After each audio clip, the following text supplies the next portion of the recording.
Come on, let's get this cracking. Can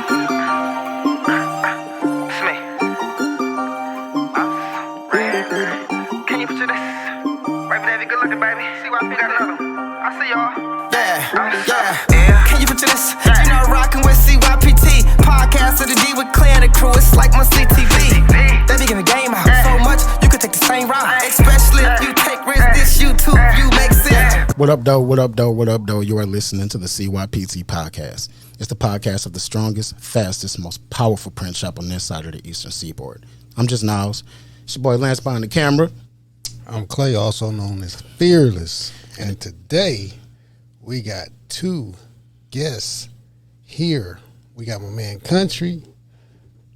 What up, bro? Always been a part of the CYPT family. For sure. And we got Mike here with new McFall Brothers Funeral Home. What's going on? What's going on, man? Thanks for joining the show, guys. For sure. So, man, nice to see you, Kountry. Man, come on, man. It's good to be here. Kountry back in the building. In the building, my baby. Country done worked with us and the CYPT family for over 15 years. Some say he built it. Yeah, and he did build it. He did help build it. He was an integral part of the CYPT business in his family, and we owe a lot to Kountry because he helped start it. So they say when you turn the lights off at night here, you can still hear him in the distance. For sure. I'm gonna tell you, like I told him before, I'm still an employee. I'm just, on vacation. Took a nice segue over to New McFall Brothers. For sure. McFall Brothers, where he's working closely with Mike here, and you guys working together. So, Mike, tell me, how's it working with Kountry? I still hear him in the night. Yeah. That's what's up. So we kind of got similar businesses, but unsimilar. So we deal with a lot of death. Us here at Can You Picture This, we do a lot of memorial stuff like T-shirts and obituaries and things of that nature. And you over at McFall Brothers are burying a lot of people. First, I want to know how did you start in the funeral business, and where did this all begin? So I started as a kid. My cousin was a pastor at Second Ebenezer Baptist Church before Bishop Van. And back in those days, they had waits, which was like a service before the actual funeral service the night before. And every weekend, we went to the funeral home to see whoever, but we looked in every room. And just from that point on, I just got interested in it. And always wanted to be in the funeral industry from that point on. As a young child, with dead bodies and whatnot, that didn't scare you at all. So it did. Out of high school, I worked for a funeral home, and probably like a month or two, and I was scared, so I actually quit because it was just, I really wasn't working with the dead. I was like cleaning up, being around them, and that wasn't my thing, so I left it alone for a couple of years. Right. So when I was 8 years old, me and my brothers and my friends from the neighborhood, we used to go to the cemetery every day and on the weekends. And there was this man named Daniel Moody. He lived in the graveyard and he worked there. He used to dig the graves. And this was this big, tall man. He was about 7 foot tall, about 300 pounds. And he kept a big trench coat on and trousers all year long, black. And he used to scare everybody in the graveyard. He sounds scary. Yeah.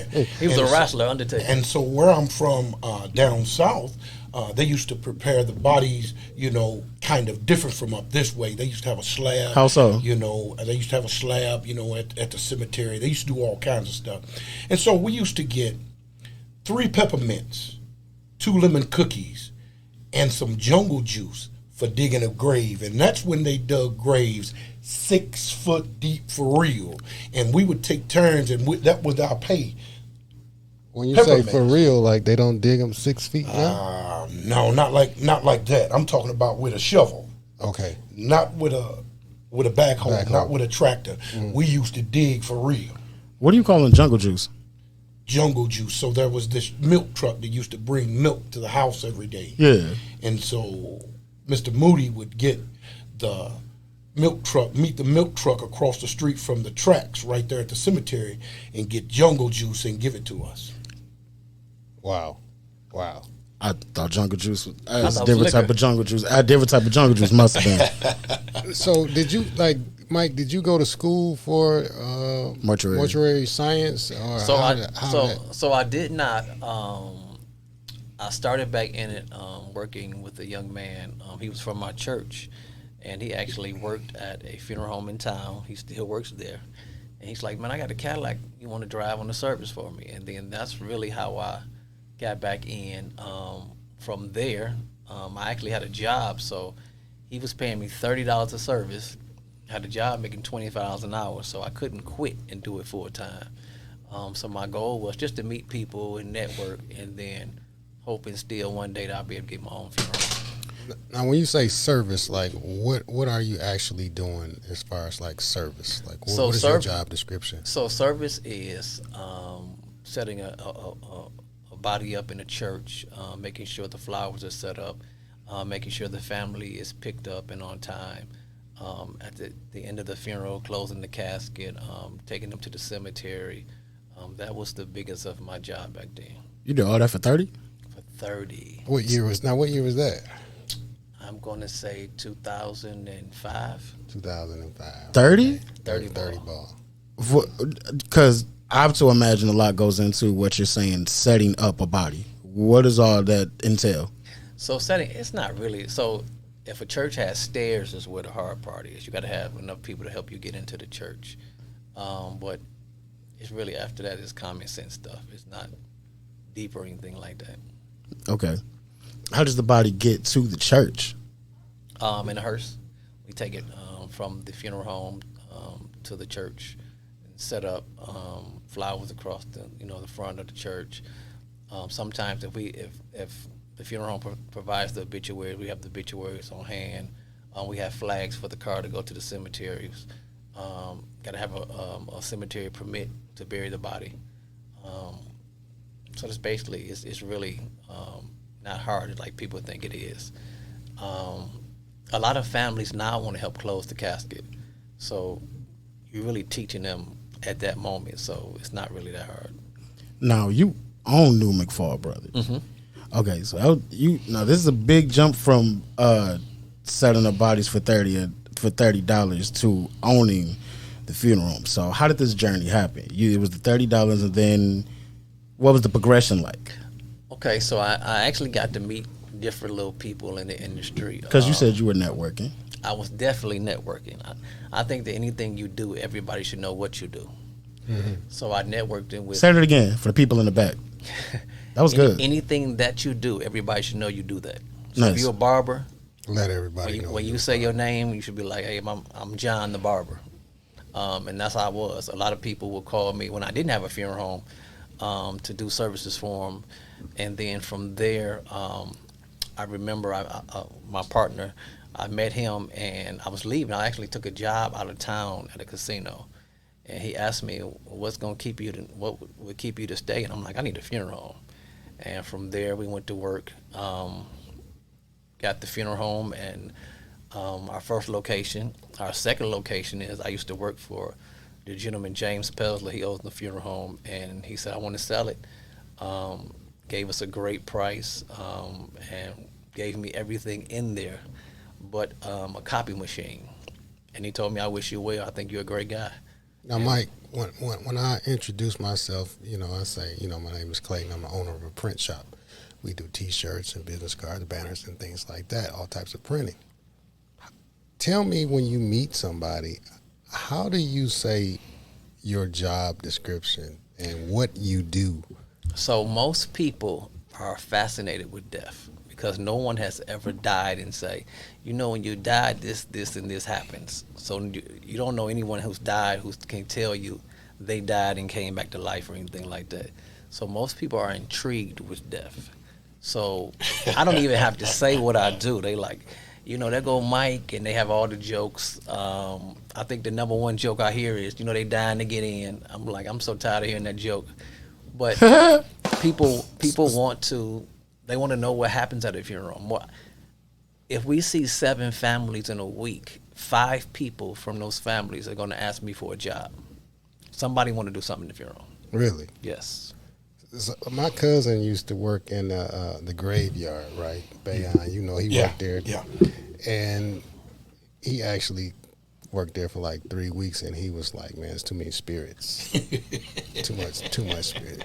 He can feel them? He can feel like the spirits. Any of you guys have any intake on spirits, and is that actually like a real... Like a sixth sense? Yeah, is it really like that? Like, or that's just in his imagination. I asked him, well, what did you smoke? what did you take? Right. So, no, man, it's the spirits. And my daughter the same way. She's like, she like, Dad, it's spirits in the house or whatever from her grandmother or whatever, and she can feel them. Any partake on that? I have never, I get the question asked all the time, like, you ever see him move? And I've never seen a dead body move. I have seen, I'm not going to say seen, I heard like some air in their lungs or something like that. I've heard that probably 3 times. So they take a breath. So it's not like a breath like that, but I've heard like a moaning type breath. Sometimes when you move them, the muscles, it's air in them, and the air in them to where they may have sit dead overnight for quite some time, and the air builds up in them. And when you go to move them, they'll sometimes go, or they'll pass gas. Now, and and truthfully, they do ask you every funeral almost that we do. Somebody says, do they move down there? And I'll be like, no. And I heard you said you ain't never seen nobody die and come back earlier, but I beg the difference I have. Yeah. But I'm not dying to get in the funeral home. Yeah, we had a situation here with a young lady that was pronounced dead in Southfield. Yeah. Right, I remember that. And she was not dead. And she ended up dying about a couple months later. Yeah. That's just poor job on the paramedics or whoever pronounced her dead.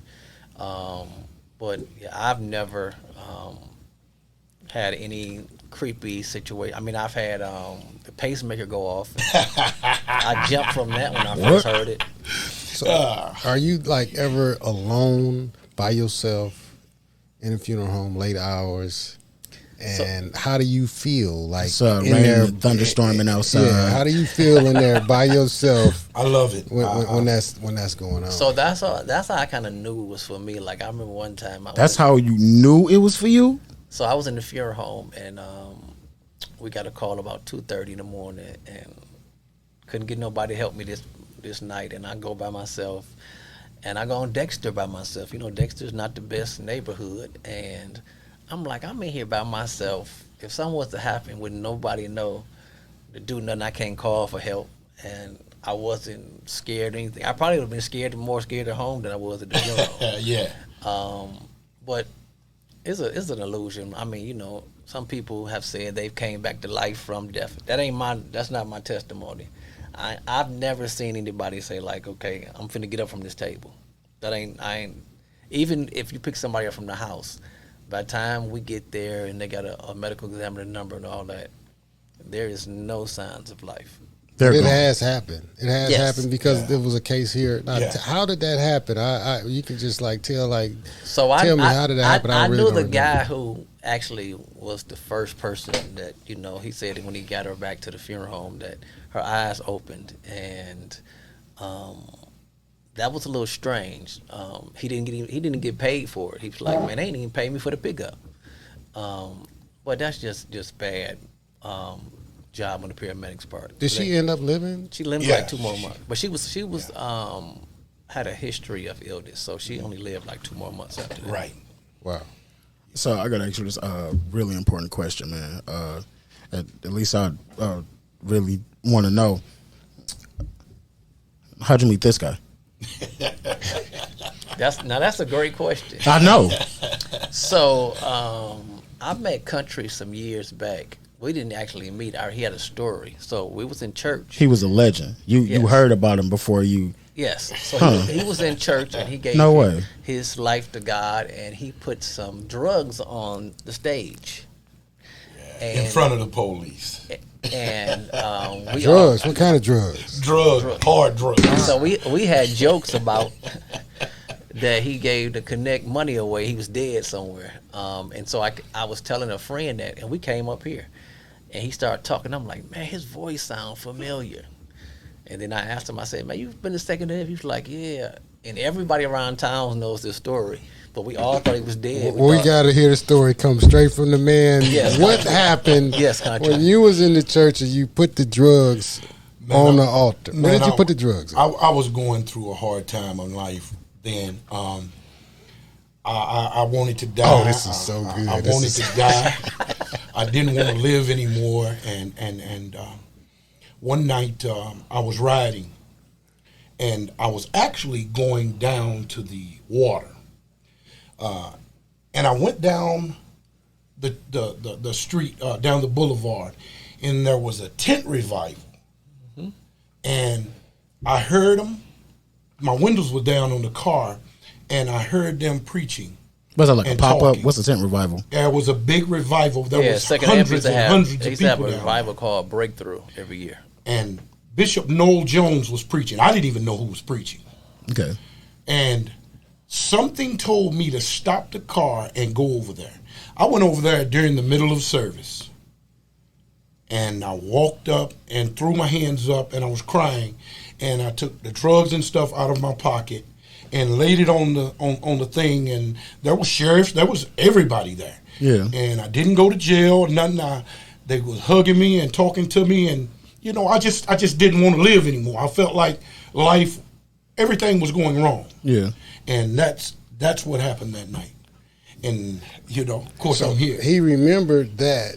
And so how did you guys, like he said, yeah, man, I remember you putting the drugs on there. You want to work for me? Well, No, I met Kountry. I reconnected Kountry in here, in your building. Rail and him in here. came up. Oh, so you, okay. He was behind your counter, and I'm like, I know this guy. Yeah, his voice sounds familiar, but I'm like, no, because I'm thinking like he got to be dead because he done gave the dope man money away. Gotta be. So what happened? Who took the dope? Nobody took the dope. You remember, if you can remember when I went through the situation and I was locked up out in Dearborn for quite some time and couldn't get a hold to nobody. Okay. You remember that situation? Yeah, I remember. And they come down. My man Culpepper come and got me out of jail. And I was going through a traumatic situation in my life then, and things just changed. So fast forward back, up to the point where you meet Mike, and you guys evidently had a conversation about the funeral home. Mm-hmm. You always had a knack for like death. You back at home, you were dealing with bodies, and you liked that type of business or whatever. So you say, hey, you work for the funeral home, I would like to, to join you or be some type of participant, because you was working here and if you at the funeral home, and we both dealt closely with death. If you can remember, even while I was working here, I would be out in the streets at night, and I would come in the first thing in the morning, tell everybody who got killed, or the first person would come, the people still laying on the ground, and they come in here and get a shirt 20 minutes later, and that kind of stuff. And so I started referring people to Mike and the funeral home, and so it just kind of picked up from there. One thing led to another, and he's really been a good guy to me, same as you, as a matter of fact, we all know that I stopped coming up here for a minute and just got heavy and deep into the funeral home business. And Mike and Julius and everybody kind of talked with me this and that and just got me back on track, you know, trying to. In the funeral business and working in here, do you feel like you work directly closer to God doing what you do? Because at one point, I do. You were a preacher. Yeah. Even, I'm still a preacher. Even though you were a street guy, you know, and I always said that, like, man, you should open up your own church. I would be like, when I first met you, you was preaching at a church. Yeah. And, you know, I hadn't went to church, and you got me into church. And like I would go and just to see you preach, because it was amazing coming from a guy like you. It was a good connection, right? Where, you know, because of my background, I would listen to, you know, you preach, and I always thought that you had that gift. And now that you work with the funeral home, and it's just like you just work directly with God because of the things that you do. So it's like, you know, it's a closeness. I feel that sometimes with myself, right, that, you know, like I work closely for God with things that I do. Do you feel like that as well, Mike? I definitely think that the funeral industry is not a job, it's a ministry. It's a ministry, yeah. And so my outlook has always been that it's just not an owner. I'm not going to ask Kountry to do something that I wouldn't do. Yeah. So if I'm sweeping the floor, you got to sweep the floor. There's nothing that I do not do, just because of, you got to lead by example. People want to see you. You can't. You just can't point fingers to say, hey, you know, you got to clean that toilet. Well, you use the same toilet. Why you don't ever clean it? Right. So it's really hands on. And my thing is that I always want to make the customer part of my family. And I am kind of stuck on making a perfect funeral. I tell people all the time, you get married again, you can celebrate your vows again, but you can only bury your mother one time. Yeah. And that's a bad experience. True. Right. We can't redo that. Right. So if you ask the people who work for me, they like, man, he cool and all that, but he don't play when it comes to funerals, because we can't do that over, and I don't want that to be a bad experience. The next time I want to see you is you tell me, like, man, I was going through something, and you really helped me out. So I mean, an old man told me that sometimes you're gonna make money doing this, sometimes you're gonna bury people for free, but you got to get the people the same service if you're getting paid or it's for free, and that's what I believe. Right. You know, certain people come in here with their stories, and sometimes it's heartbreaking. Whether a family may not have the money, like, you know, different times people come in here and we've done their obituaries for free because, like, it was really heartfelt on my heart, where, you know, of course I run a business, I can't do everything for free, but certain times and certain stories I, you know, would give the family, especially if it's like a young child or a young baby. I can remember, you know, different situations where I, you know, just giving the family my services. Is there any time where, like, you felt an obligation? I know you still run a business, and everybody that come to you is, you know, have you ever had that experience, and how did you feel? And tell me a little bit about that. So first of all, we deal a lot with the African American community, and so they're gonna come looking for a hookup. So you got to give them something for free. Oh yeah. We only come if it's something got to be free. We have. I actually got my name really started ringing bells. A young lady, she was killed in the Dexter Davidson area. I wasn't even working at McFall Brothers then, and the family called. And a lot of funeral homes said they wanted to do it for free. And I was working for someone. I said, I can't do it for free. I said, what we'll do is whatever donations that we take up, we split. And that's really why I got my niche at, from that one person, and people started calling me. Now of course, I'm always, you know, kids are precious. You know what I'm saying? Kids. Yeah. If you have a kid, you know how it is. So Right. we get a lot of people to come in, especially with little babies that's 6 months younger, and I'm like, okay, whatever it costs me, it's gonna cost you. And most of the time they're like, okay, I understand that. But yeah, you of course you can't always do it free, but I've dealt with mothers that have six sons and she's buried all 6 kids. That's heartbreaking to see her in the same situation over and over and over again. Yeah. I know families like that as well. Yeah. Have you ever cried? So the reason I didn't want to get into the funeral industry is because I hated to hear a woman talk and her voice would crack. I used to be like, man, why is she doing this? Like, it got me emotional. Now, it don't bother me like that. But back in the day, I used to be like, I can do everything, but when I hear a woman's voice crack and get to crying, I'll have to turn my head.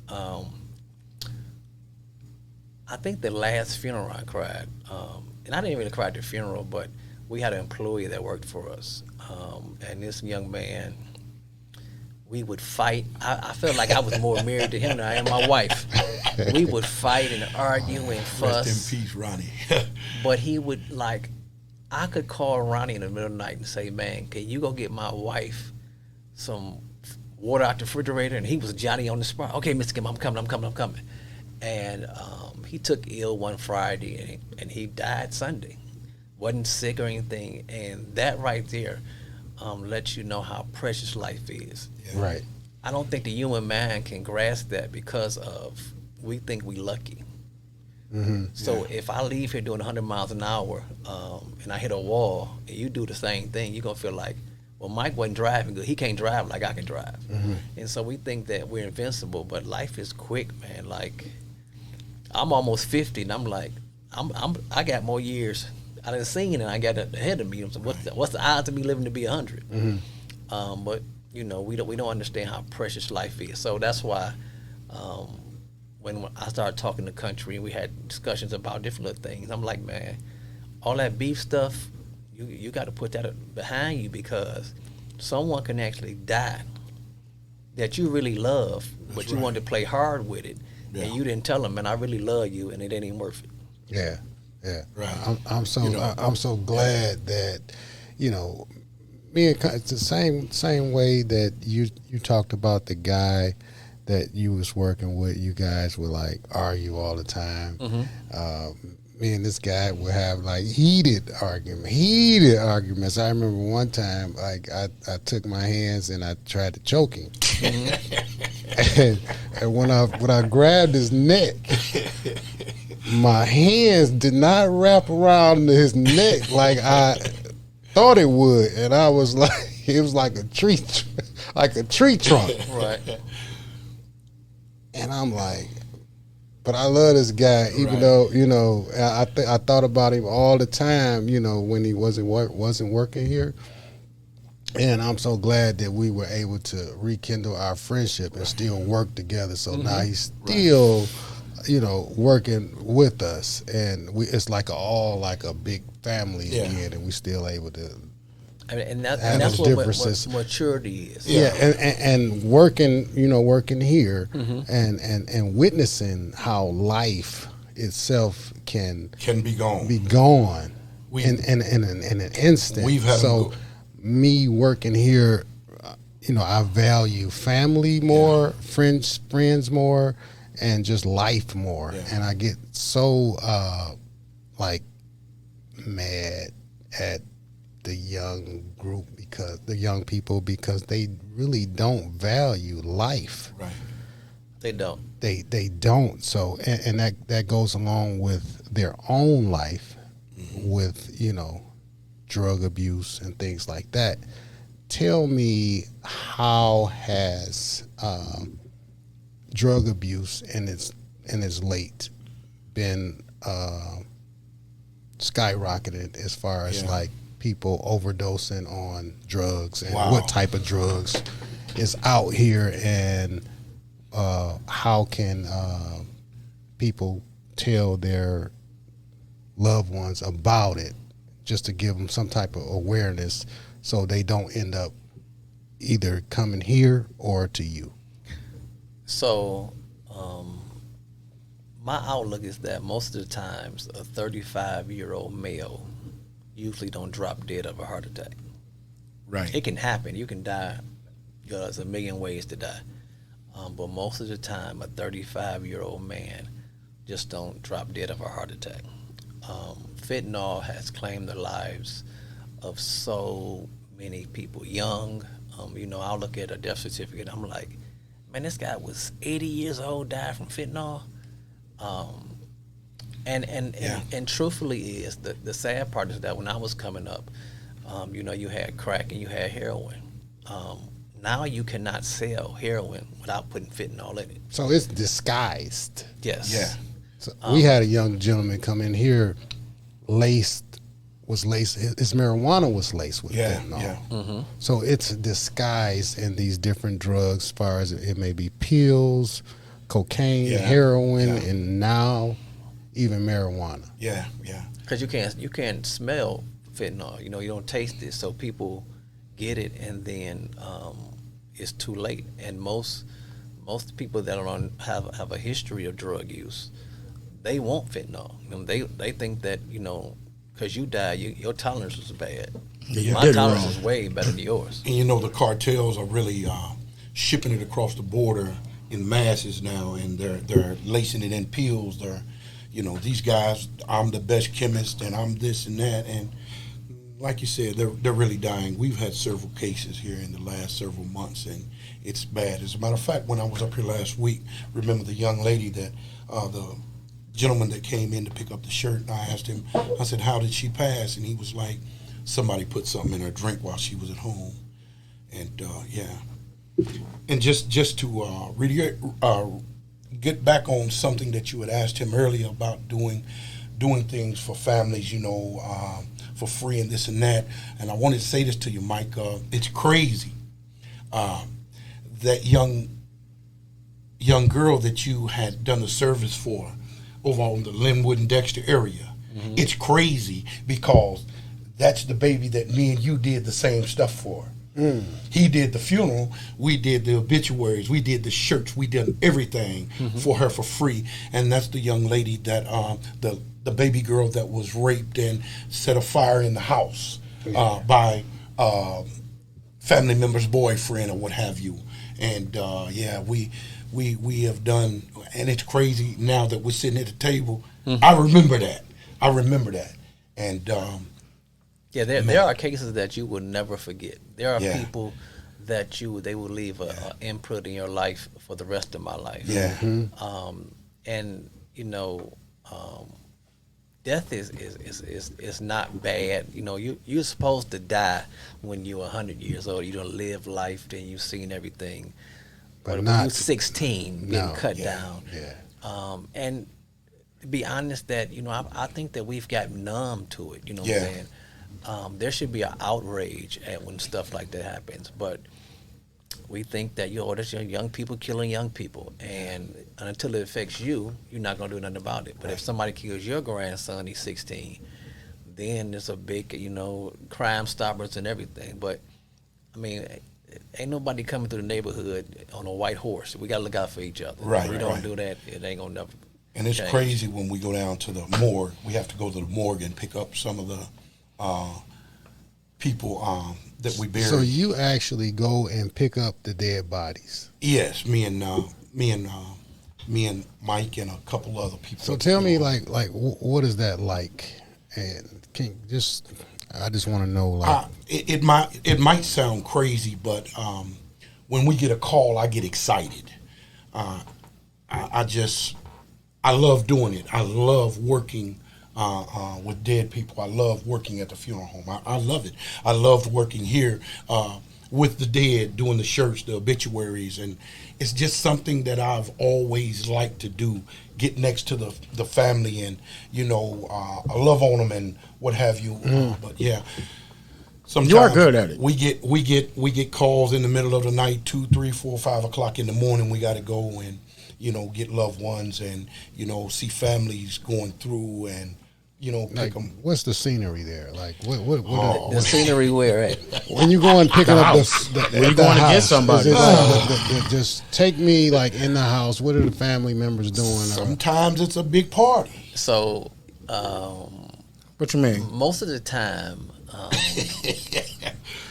you have it's gonna be 1 million people outside. Yeah. They're gonna tell you what a person that. Sometimes people gonna want to fight you because they don't want you to take their people. Yeah. I've gotten a call at just say 12 o'clock at night, and they're like, "Well, can you just pick my brother up at 10 o'clock in the morning? We're gonna have a party." And I'm like, with him there. Yeah. They want to keep him there. Oh yeah. because they know they don't have money for a funeral, so we're gonna have our own little funeral now, and then we'll cremate them. Once y'all get them. So this is a 24-hour service? 24 hours. 24 hours a day. 24 hours a day. So they Always on call. We have to be inviting on call. people over to the funeral before the funeral. Yeah. So we can just cremate them Don't have to pay the money. and don't have to pay the money. That's We cremate. I believe that cremation has to be 30-40%. Yeah, it's went up. Just because people don't have money and they don't have money for two bills. You have a funeral bill, then you have a cemetery bill. Right. So if I can eliminate one of those bills, that's what they're gonna do. Yeah. how much does it cost to cremate a body? So the cremated body is $1,569. That's including your cremation permit, the pickup, the actual cremation process. Most people get a memorial service with it, so they'll add $575 for that. A funeral service itself is not a lot more than that. We start off at $38.95. So if you want to see your loved one in the casket, it's not like you paying a whole lot more. But you got to understand that most people have a funeral within 7 to 10 days. You asking somebody to give you, say, $9,000 in 7 to 10 days. They've never had $9,000. Is a big thing. I've had people come in and they order 4 limos and they got this and they got that, and I look at the bill and I'll tell one of my staff members, like, I grew up with them. They ain't never had $20,000. Please cancel them cars. I know they don't got that type of money. And I'll call them and tell them, like, what y'all plan on doing? They like, well, we hoping, GoFundMe gonna work and somebody gonna do this. Yeah, and same gonna thing do we that. used to do. Right. GoFundMe. Right. They'll raise $15 million on GoFundMe and won't pay a dime for a funeral. No way. Yeah. They do it over there too. Same thing that they do here. Mike, while I was up here doing Churchdale, we used to do. I was the head of the GoFundMe basically up here, raising money and stuff, and they would raise thousands and would not give the funeral home a quarter to bury their loved ones. It's crazy. A country back in the South, they did some over the top funerals where you got them standing up parties and all that type of stuff. Yeah. Is that becoming a trend now with today's culture as it was back in the back in the day? We were just talking about that the other day, me and Mike, and somebody else at the funeral home, and he was like, "Man," but yeah, they are beginning to do that more. What are some of the like the stranger type of services that is requested?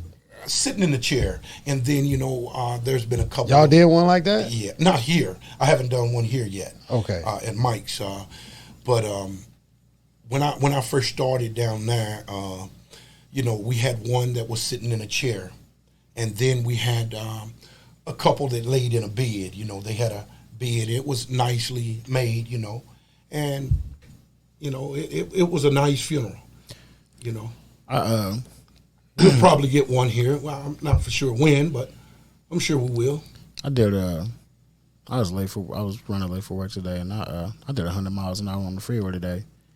I didn't think I was a good driver or anything. I just kind of, thank God for the blessing that I made it here on time and still opened up.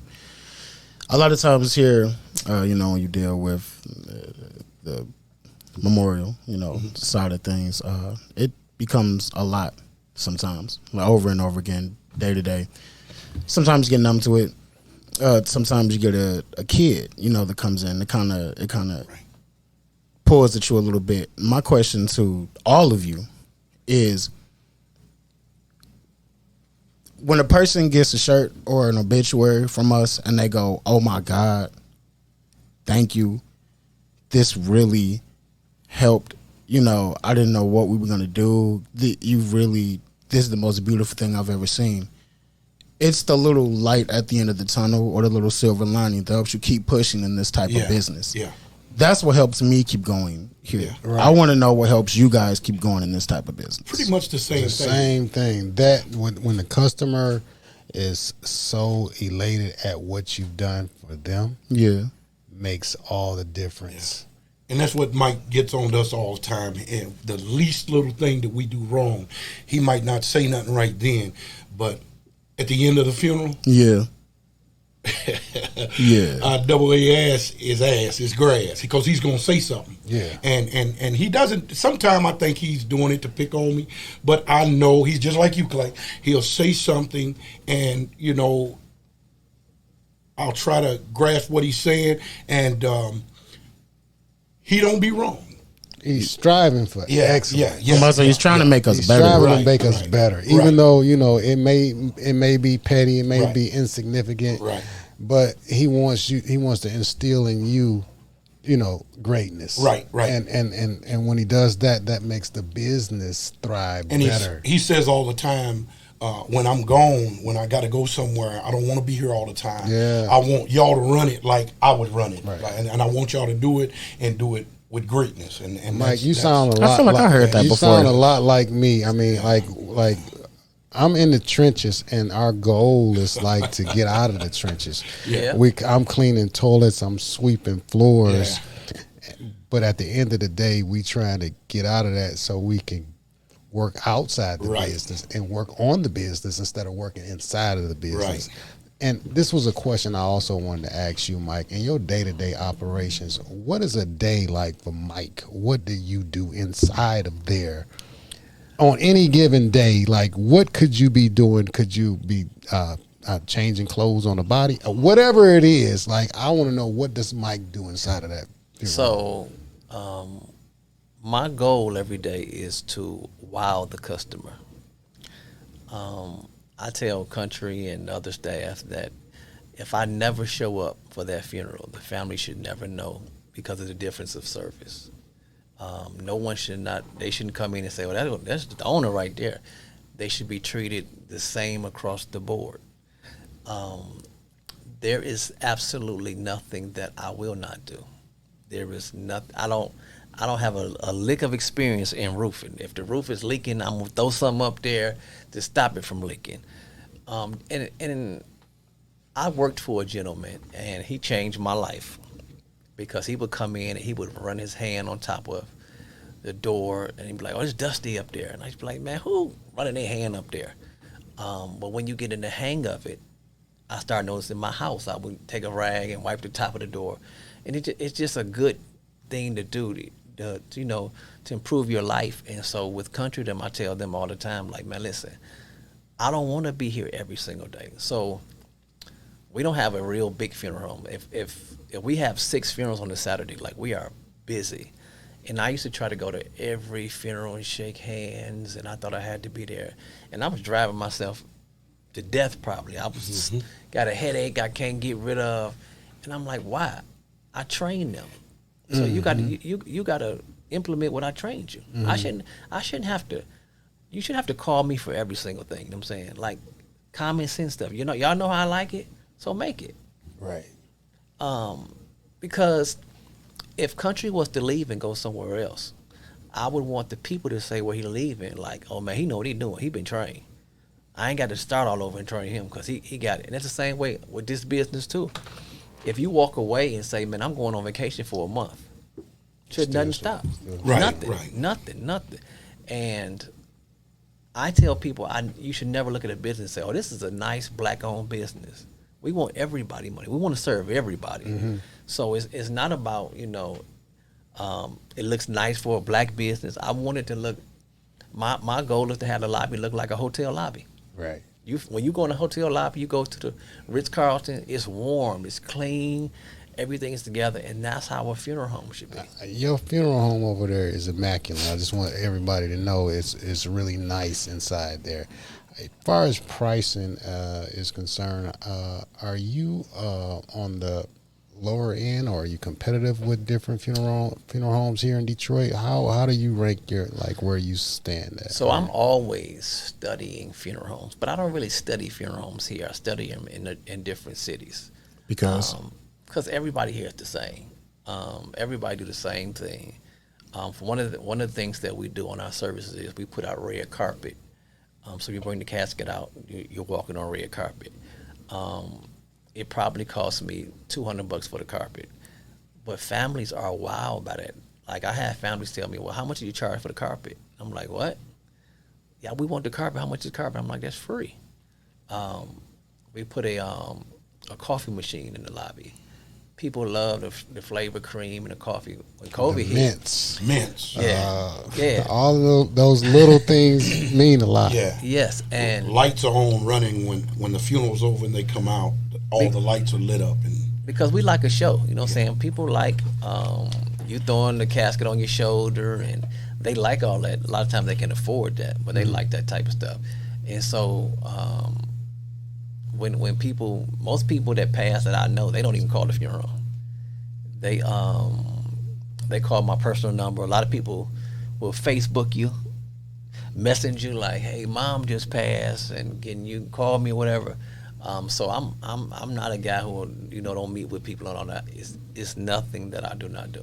right. Now, Mike, this podcast was postponed from last week to this week because of a power outage. Yeah. And it struck us by storm, literally speaking, and figuratively. and figurative. It took a lot of revenue away from us. One time, we was doing this here in Michigan, Detroit. We have a lot of power outages, and we do like obituaries and very important pieces of things. What we did when the power went out, I had an obituary to do, and the power went out. We had to scramble, but we got it done. When the power goes out over there at, say, like a funeral home, and you got a funeral, like, I can imagine, like, what do you do, or how, what goes on there? So that has happened probably about 5 times. Wow. 5? Yeah. Yes. So one time it went out on Dexter. It was just a bad neighborhood. Like, the wires were horrible, whatever. And so the power would go out if the wind blew. And so one time it went out, and people don't want to sit in there with a dead body in the dark. And this lady was there with her father. She just had like a little flashlight, like a little lighter or something. And she was like, "I'm cool. This is my daddy in here." Most of the times, what we've done is we've used a church or something in the area and tell them, "Hey, man, y'all got power?" And they like, "Yeah, can we come down there? We can give you a donation, whatever." And they pretty much cool.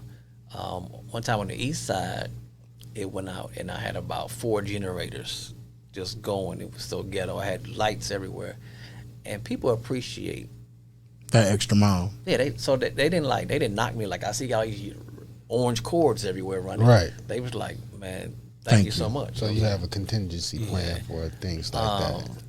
During COVID, we did some services that were outside in the parking lot. Yeah.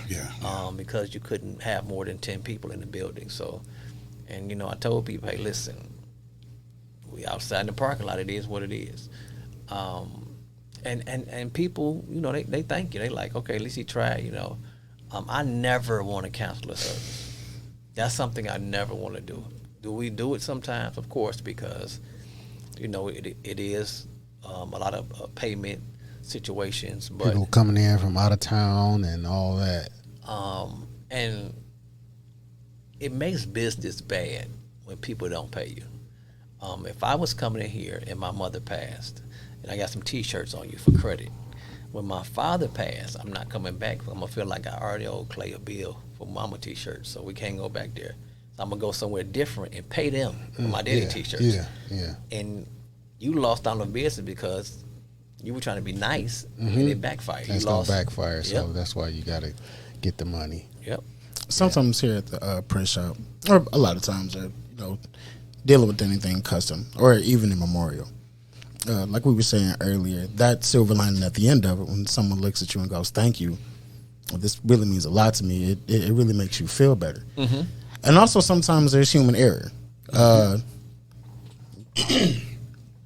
Like something wrong. Yeah, it happens. There's human error, and these are very emotional people at this time. Mm-hmm. What are some of you guys' secrets, either here at the shop or dealing with emotions? Is there ever a mix-up at a funeral home? And if there is, because of the situation, the emotion is like really high.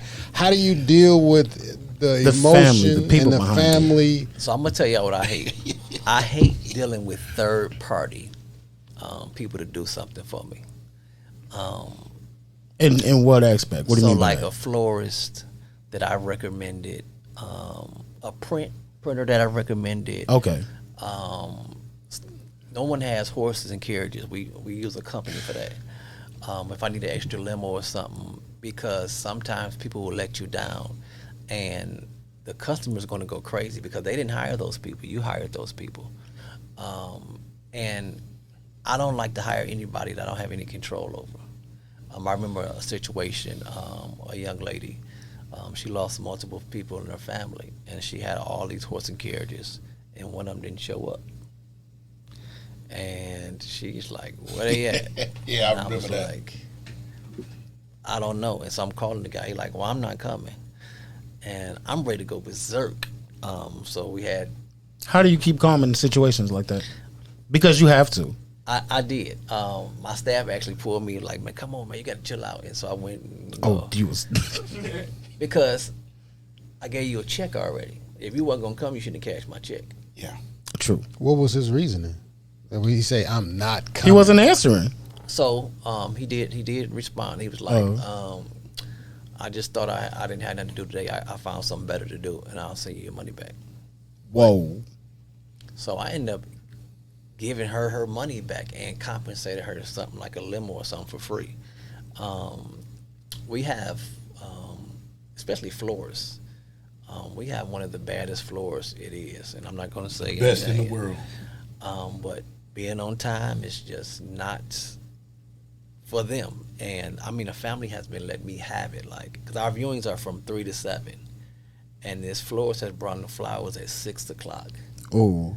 And so this family is in my ear, like, what's going on? And I'm like calling and, going off on, and then the flowers show up and they're like, "Oh, they're so beautiful. Leave them alone, Mike. Those are beautiful." I'm like, they the best, but you got to show up on time. Because you're not. It doesn't mean anything if you're not punctual. Right. Exactly. What do you? And so a lot of times I don't use people that might be the best. I use people that's going to be dependable. That's why you use us? Yeah. Okay. True. Now, are you thinking about bringing some of these things in-house so you can have control over everything? Because a lot of the things that like I used to sub out, I've discontinued it for that very reason, because I don't have the control over it. So if I can't do it in-house, I won't do it all, because like you say, depending on someone else could. So I'm going to tell you where you win at, Clay, is y'all do everything. So there's no, I can think of some stuff. I don't got a lot of money, but I can think of some stuff for a funeral.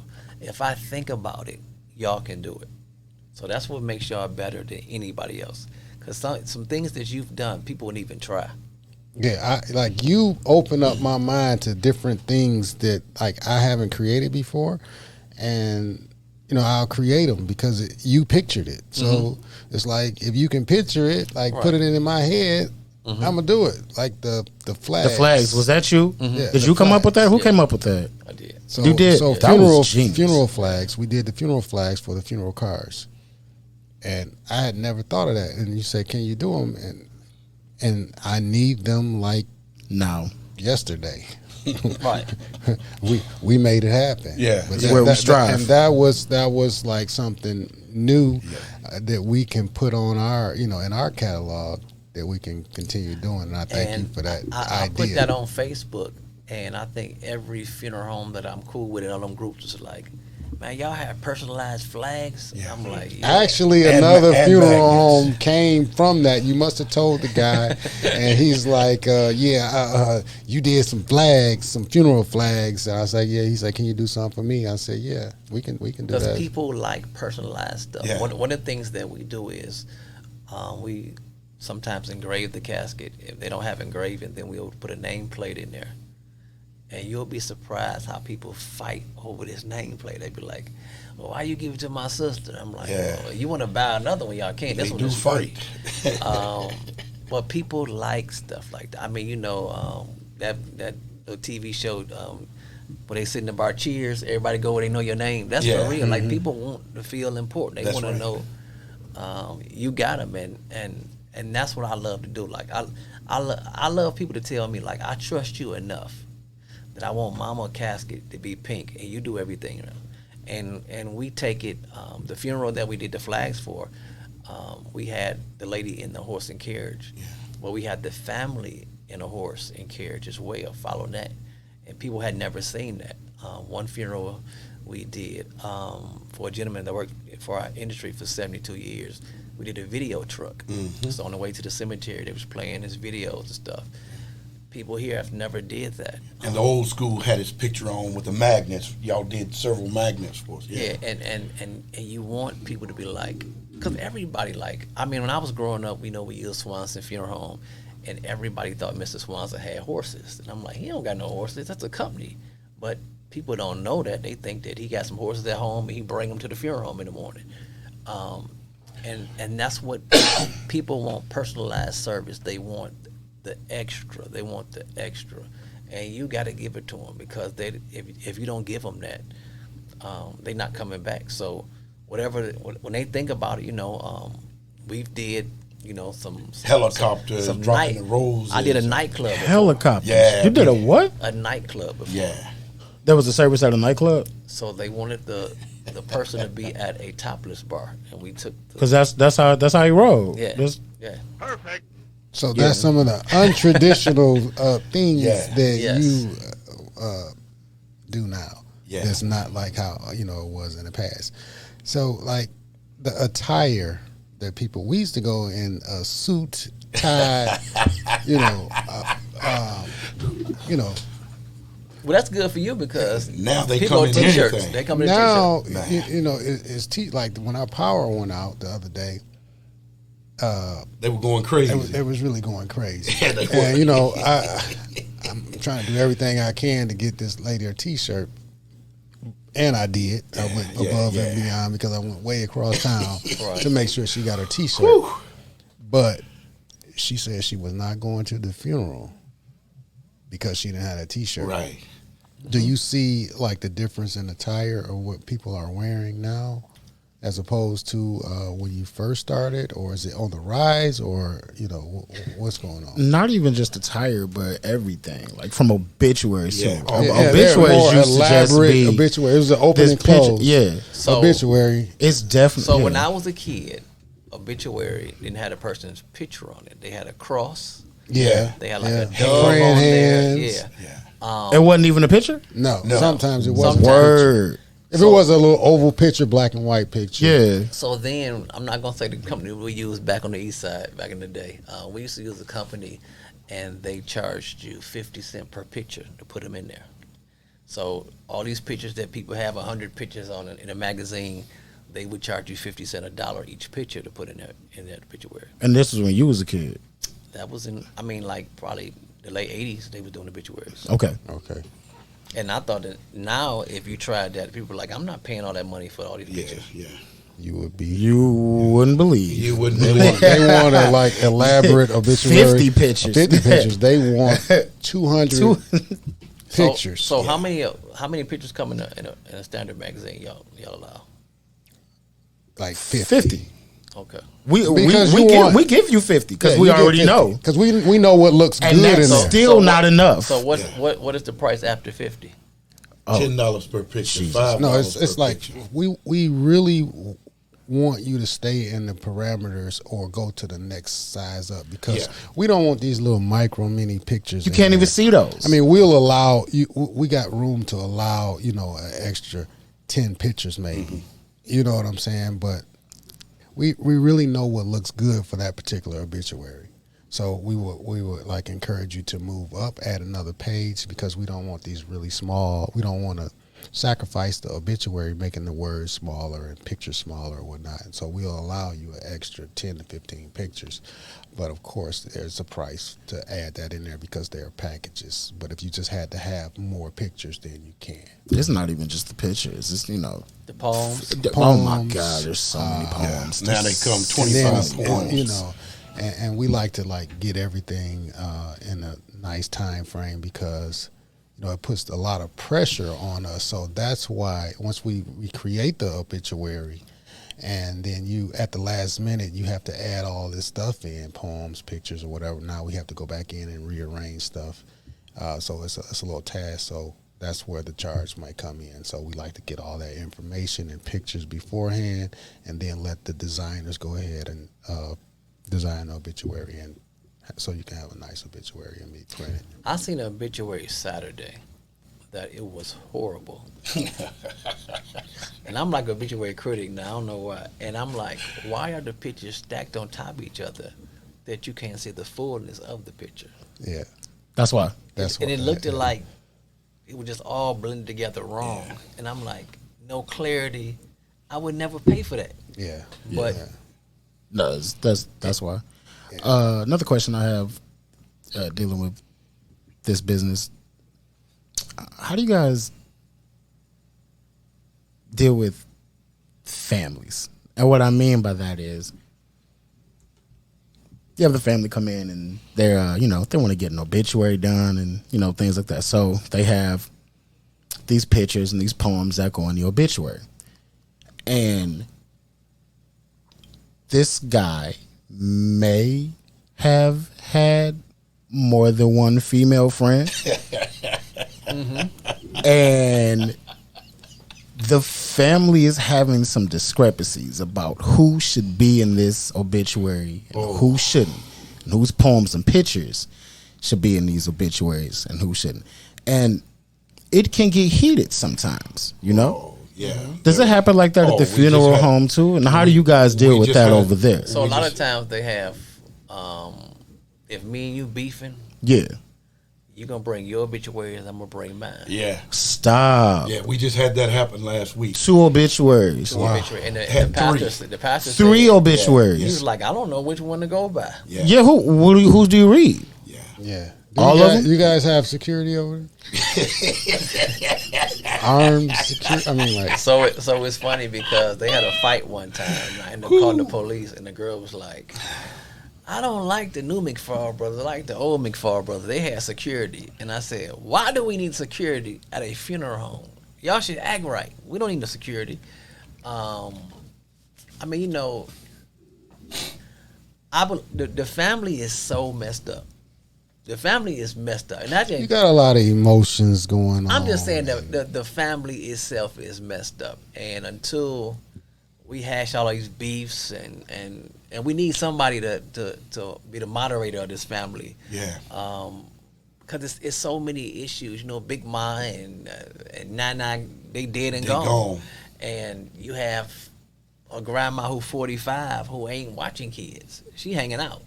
Now, one person can hash out an argument. It's this guy right here. Listen, He got Kountry the knack to put out fires. He would try to go out and try to. I'm like, Kountry, Please. leave them people alone. Shut the door. Leave them people alone.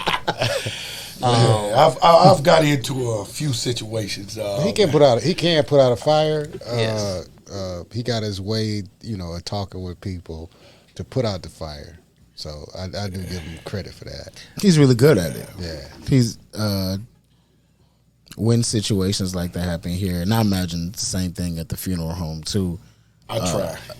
You really, I don't know what it is you do. I think it's the voice, or maybe because you've dealt with this your entire life, but you can take animosity And you can shrink it. Yeah. You normally get to what the core issue is, especially when no one else can. I don't know if you understand the language better or things like that, but you have an innate skill that no one can take away from you, especially in this business here, where the family feels I'm a little safer in these hands. Yeah. Than whatever else is going on a second ago. You assure the family that no, this will happen. This will be done. And they can sleep at night. It's not everyone can do that. Of course, I know everybody, man. I don't meet a stranger. He know the city. He do know a lot of people. Know a lot of people. He know a lot of people. And is that what it is? Is it's pretty much, I know a lot of people. To not be a Detroit native, like to come up here. What year did you come here? I came here 24 years ago. 24 years ago. I came here in 1999. But before then, I was up here, during the summer, sometimes, years before that, I got family all up through here, and my brother was up here, so, You ever seen him do something superhuman? Ever seen what? So this guy right here. Have you? I mean, I know you have, but so this one, Kountry will tell you that he can do anything.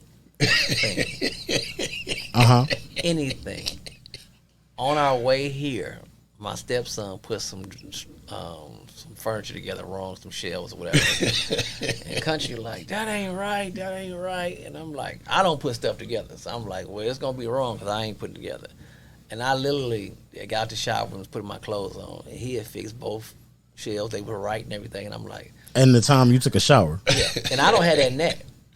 Like, I bought this some furniture. I was going out of business sale or something. And it's sitting in my corner right now because I don't put stuff together. That ain't me. But Kountry love that type of stuff. You ever been sweeping the floor and he told you was doing it wrong and took the broom from you? Listen. We were at a church. This is main thing though. We were at a church and the guy opened the church up, he said he's 95. And so I'm talking to him, yeah, Deke, you 95. So I'm going to tell Kountry, Deke say he 95. He ain't no 95. I know he ain't 95. I'm like, the man just said he 95. I'm telling you he ain't 95. Kountry don't believe. You got to show him everything. Got to. Everything. Everything. But the thing that I like about Kountry, it has nothing to do with working or anything like that, is Kountry is loyal. To a T. His loyalty pays off of what he can't do or don't do. If you take away the loyalty, it's over. It's over. It's over. I told him, I said, I argue with you more than I argue with my wife at home. But he gonna ride with you. No matter what. He gonna ride. Yeah, he gonna ride with you no matter what. I'm gonna ride. So, Mike, getting back to the funeral business, it's not a lot of funeral homes in Detroit. How many is it? Mm-hmm. Well, I'll say relevant major funeral homes, and you being one of them. What would be like? How many would you think that plays a major part on what's going on here in the city?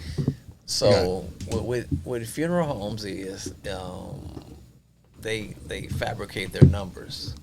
So I can call a person that owns a funeral home and say, man, what you got going on? And he'll say, because Saturday is National Berry Day for black people. They only want to have a funeral on Saturday. Yeah. Say, man, how many you got Saturday? He gonna say, I got 9.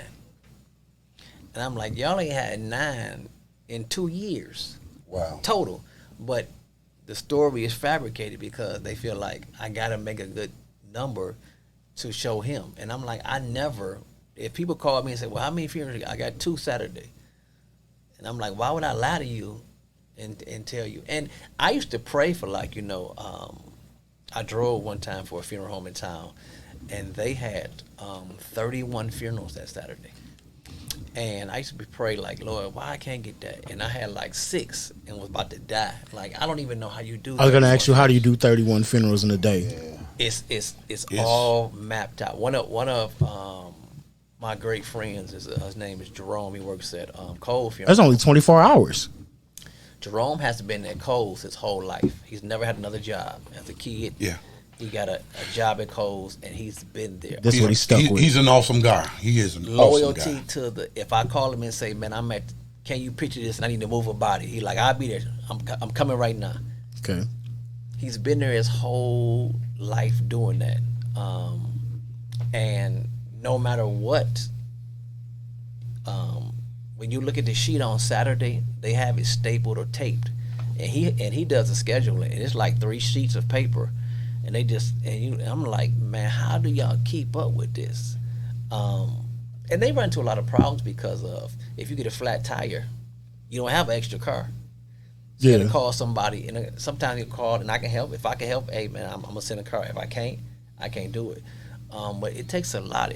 One person can't do 31 funerals. It's impossible.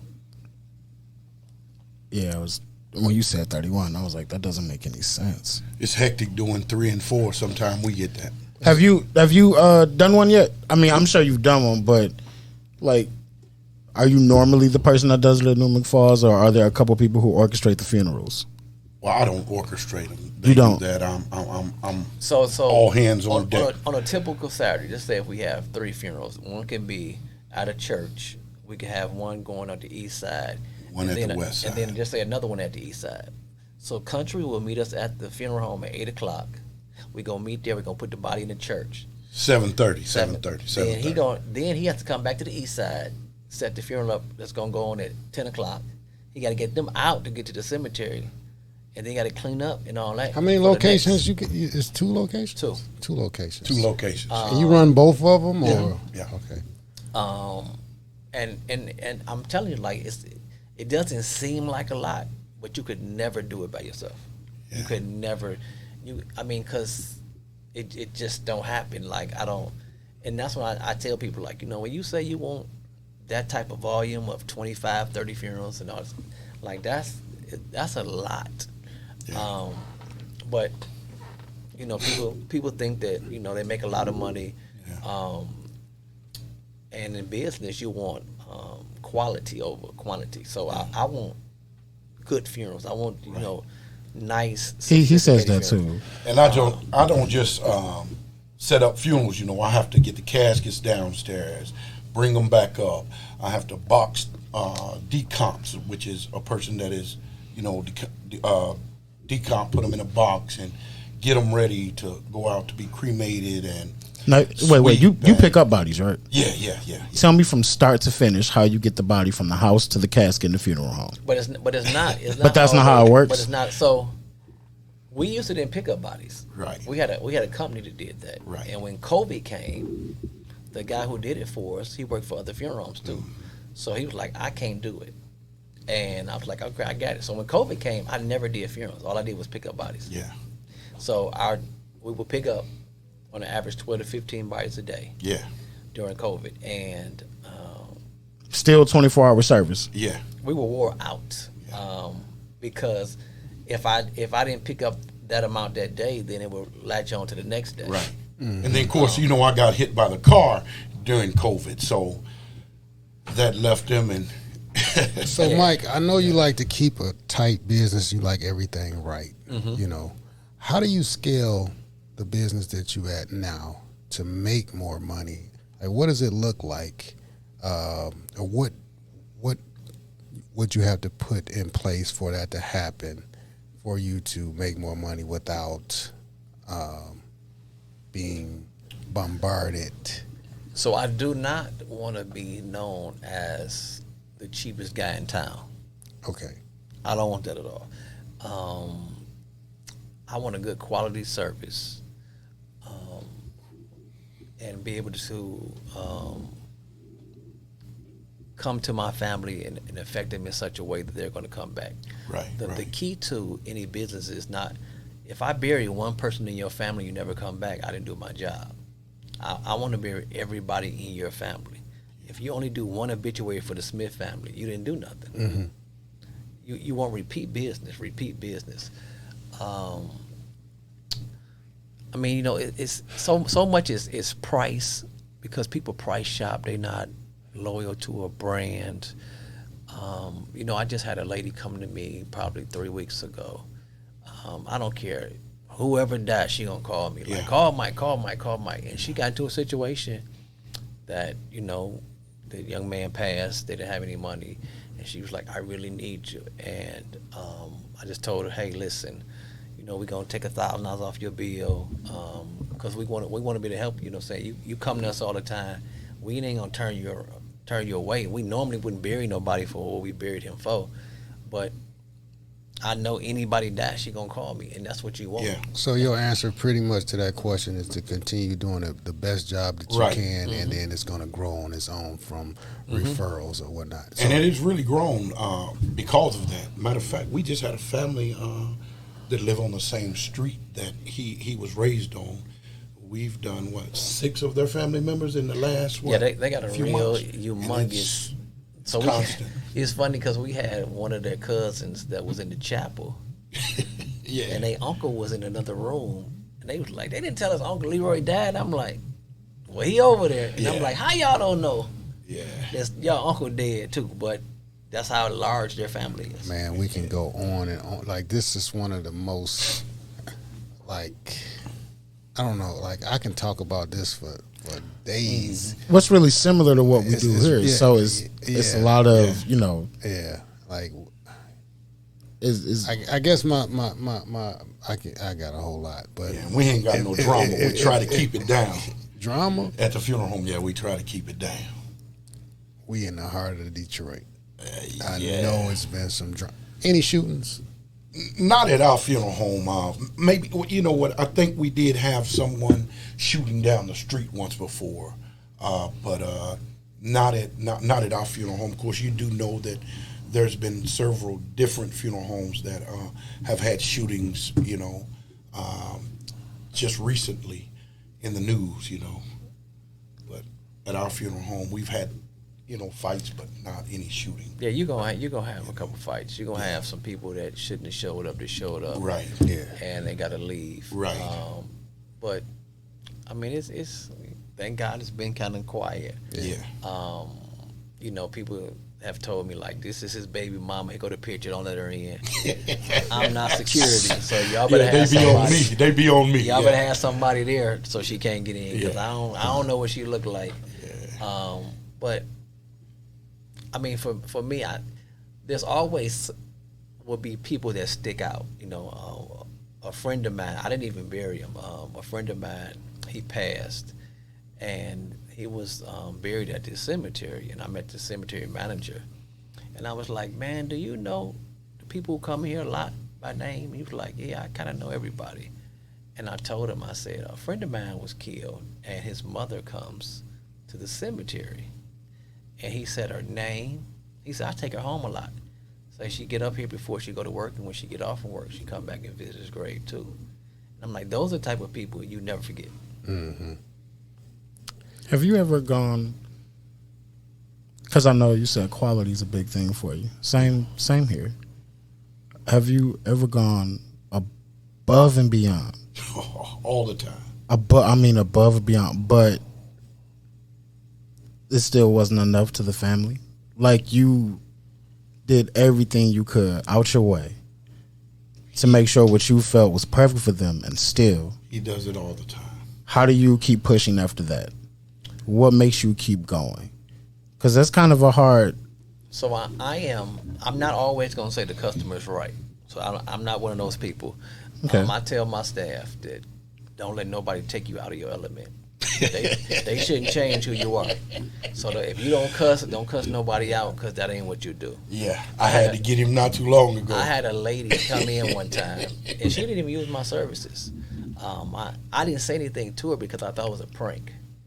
She sat down and she said she lost her son, and I think I told her the price. And she said, why would I give you this type of money? Oh, whoa. Like, I lost my son, he got killed, and you want to charge me this? And I mean, she cussed me out going on. And I'm looking for, like, cameras, like, because this can't be real. This can't be real. And I was every dumb MF and all that. And I remember my receptionist was looking at me. And so I'm like, oh, I can't say nothing back, because she's going to be like, you just told me to treat them this type of way. So I didn't say nothing. You have a good day. And I was waiting on somebody to call me and say, well, I sent her up there to mess with you. But that wasn't the case. She was just off the chain. I let her talk, let her do whatever she wanted to do. Hey, man, I'm sorry for your loss. I had a young man wanted to fight me before. Yeah. Because he lost his child, and he was like, man, we don't want to come here. I'm moving my baby. So I'm like, all right, sorry. Praying for your family. And he came outside. Oh, you think it's about money? I'm like, you didn't give me no money. But I mean, it's always gonna be people like that. Yeah, so you got to deal with those situations and just keep. And it's hard too, keep a though. calm It's head at all hard. times. It ain't easy. Is the answer just turn the other cheek? These are people dealing with. Yeah. Well, they're dealing with some strong emotions. Yeah. And, Yeah. But he will tell you. and you got the police on speed dial. Oh yeah, so they had a shooting not too long ago at the funeral home, and the police was like, so back in the day, I ain't gonna say back in the day, like probably a year or two ago, if someone was killed, they would have police outside the funeral home for the viewing and the funeral. Yeah, they stopped that. So they stopped that, and so they had a shooting not too long ago at the funeral home when they came back with these cars. Like, if you hear any threats, call us. If it's a gang shooting or something, you should be out there. It's gonna be too late by the time I call you. Yeah. So, Mike, if anybody want to get into the funeral business like you, what advice would you give them, and how would they go about even putting their foot into the door to begin with? So I think there is some kind of calling on your life. So I believe that whatever you want to do, you should find somebody that will mentor you. Find somebody you respect. If you want to be a doctor, get under an MD and just watch. Everything I learned by watching somebody else. Trial and error, good and bad, I watch other people do it. And so that's how I learned. But find somebody you respect and that will mentor you. And I believe in education, so I think that if you want to do this, you should go to school. I'm not saying school for everybody, but get some kind of trade or something into this. And you can't do it for money. So I've made money, and I've made no money. I remember when we first started off, it was rough. Like one of the guys that work for me now, he's my main guy. I told him, like, man, I don't got no money to pay you. I'll give them $60 some weeks, give them $160 some weeks. But, things kept going, and things started to turn around. I never even thought we would have 2 locations. It just happened. I remember knowing the guy, he said he wanted $1 million. I'm like, $1 million? Where am I going to get that from? He dropped that tremendously down. So, if you do right, some breaks are going to break for you. But that's my dream is to help a young man or a young woman who had the same dream I had, help them start them a funeral. Wow. You guys have 2 locations. Yeah. What is it? So like this is Green for the Grand River, but we get customers from. I've heard people drive from Ohio here. How far is your demographic? We go wherever. So I went to Chicago last week. Chicago. Yes, I drove to Chicago. I love getting out there. I love just wherever, I got somebody here, go pick a body up. I'm like, let's do it. Because I like to get out the office and see how other people do things. There's nowhere really we won't go. We've been to jails. Oh, man. Everything. Now, I'm not driving like to California, nothing like that, but if it's 10, 12 hours, we'll go. Yeah, we'll roll. Is it even like east side and west side? Do y'all do about the same amount of business? So I'm an east sider, right? So that's why my family's hated coming to the west side. They like, you got us on the west side. Dexter is our main location because everything happens on Dexter. So we don't embalm any bodies or anything. Everything happens on Dexter. So the east side is probably different as far as numbers go. The west side, we probably get more business coming to west side. But both, it's crazy because when people come to both locations, they like, oh my God, we would have never guessed it was this nice here. I'm like, well, how do you think it was? And they're like, we didn't think it was this. Yeah, it's really nice in there. Yeah. Man, we can keep talking about this for days. This guy over here yawning and stuff like that. Yeah, tell you what, just tell us how we get in touch with McFall Brothers if we need to, to let everyone know. So our number is 313-895-8900. That phone will ring my personal cell phone number. You call me 313-729-1707. You can stop by our Dexter location. It's 9419 Dexter, and our East Side location is 12530 East 7 Mile, right down the street from Osborne High School. Any social media? We do. It's New McFall on Facebook. We don't have an Instagram. I don't even think we've ever got anybody on social media. Yeah. But we give away we're on September 3rd. We're giving away 2 free urns. It has nothing to do with if we cremated your loved one or not. I just tell everybody stop putting people in the closet. Like put them in a nice urn or sprinkle the ashes, whatever you're gonna do. My goal is just to change, how people perceive death and all that. Death is not that bad when somebody's 100. Death is only bad when a young man has been cut down of life from violence or something like that. All right. Well, it's been a pleasure having you. Thank you guys here. so much. It's been a pleasure being here. Kountry. It's been a pleasure being here. Always, man. Thank you. You are listening to CYPT Podcast. You are listening to CYPT Podcast. You are listening to CYPT Podcast. CYPT Podcast. CYPT Podcast. You are listening.